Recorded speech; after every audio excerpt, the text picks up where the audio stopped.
భారతదేశానికి శత్రువులు మిత్రులు అని ఏం లేరు. అవసరం ఉన్నప్పుడు అందరినీ తిప్పుకోవడమే, మన అవసరానికి తగ్గట్టు వాళ్ళని మార్చుకోవడమే. అట్లా చైనాతో సంబంధాల మేరకు కూడా మనము సానుకూలంగానే ఉన్నాము. ఎందుకంటే ముందు పాకిస్తాన్ చైనా నుంచి విడగొట్టాలి. నిజంగా కూడా చైనా కూడా ఎప్పటికైనా ముప్పై పాకిస్తాన్తో. సరే వాడేం తక్కువ కాదు, మస్తు సతాయిస్తున్నాడు చైనా వాడు కూడా. భారత్ను చాలా సతాయిస్తున్నాడు. అరే రేర్ ఎర్త్ మెటల్స్ 8 నెలల నుంచి బ్లాక్ చేసేసాడు, పూర్తిగా ఆపేసిండు వాడు. భారత్కే కాదు యుఎస్ కూడా రకరకాల కండిషన్స్.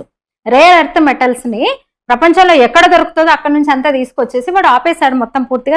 థాయిలాండ్, మలేషియా ఈ దేశాల గుండా వాడు తెప్పించుకుంటున్నాడు అమెరికా వాడు. వీడు మొత్తం బ్లాక్ చేసేసుకొని ఎక్కడెక్కడ దొరుకుతుంది అక్కడంతా మైన్ అంతా రేర్ ఎర్త్ మెటల్స్ అంతా తవ్వి చైనాలో బ్లాక్ చేసుకుంటే, భారత్ మీద ఆంక్షలు పెడుతుంటే యుఎస్ మీద వాడికి తక్కువనే ఖనిజాలు. రేర్ ఎర్త్ మెటల్స్ యుఎస్ వాడికి లేవు. వాడు ఇంకా థాయిలాండ్, మలేషియా నుంచి తెప్పించుకోవాల్సి వస్తుంది చైనా నుంచి. అట్లా చైనా లేకుండా అమెరికా ఉండలేదు, చైనా లేకుండా మనం కూడా సర్వైవ్ అవ్వలేము. నిజం, మనం ఒప్పుకోవాలి వాస్తవం.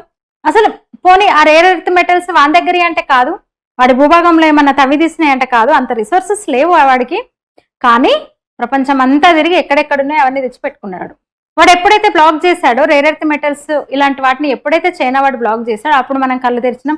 తెలంగాణలో, ఏపీలో, మధ్యప్రదేశ్లో, ఒడిశాలో ఇప్పుడు మైనింగ్స్ ఉన్నాయి, అవి బయటకు పోకుండా కాపాడుతున్నాడు మోదీ వచ్చి నుంచి.